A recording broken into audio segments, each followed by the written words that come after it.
Acho que é o Talibã, Talibã.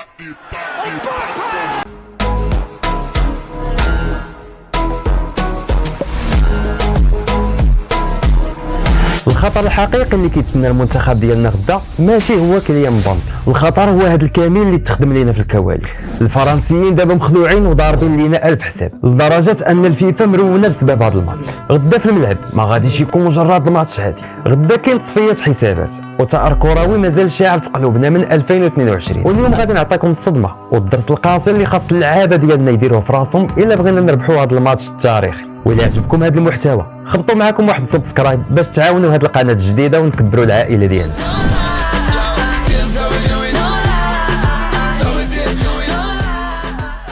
ودابا يلاه ندخلوا نيشان في المفيد. قبل ما نهضروا على التاكتيك خاصنا ضروري نرجعوا نشوفوا شنو طرا هاد الايام في الماتش ديال مصر اللي الانترنت كامل مقلوب عليه. الفراعنه كانوا غيديروا اكبر مفاجاه في المونديال.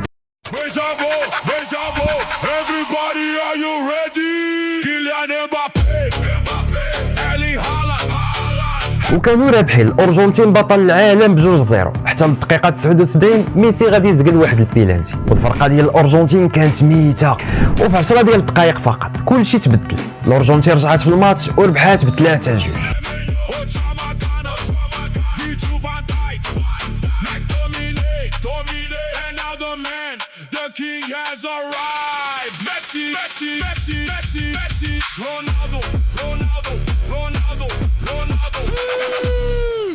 علاش كنقول لكم هذا الشيء؟ حيت هذا هو الفخ اللي كيطيحوا فيه الفرائق قدام المنتخبات الكبار. مصر غير جاوهم اصابات ديال لعابه مؤثرين بحال هيثم حسن وامام عاشور ودخل العيا في الفرقه، وبلاص ما يرجعوا يتكتلوا اللور ويسدوا اللعب باش يحافظوا على النتيجه بقاو طالعين ومخلين الدفاع خاوي وتضربوا بكونتر اتاك قاتل في الدقيقه 93. هذه هي قرصه الودن الكبيره للدراري ديالنا غدا. وفرنسا راها بحال الارجنتين ما كيتضغطوش بالوقت واخا تكون الدقيقه 85 غير كترخي معاهم ثانيه وحده كيعاقبوك في البلاصه. غدا التركيز خاصو يكون من الاول حتى الاخر ديال الماتش.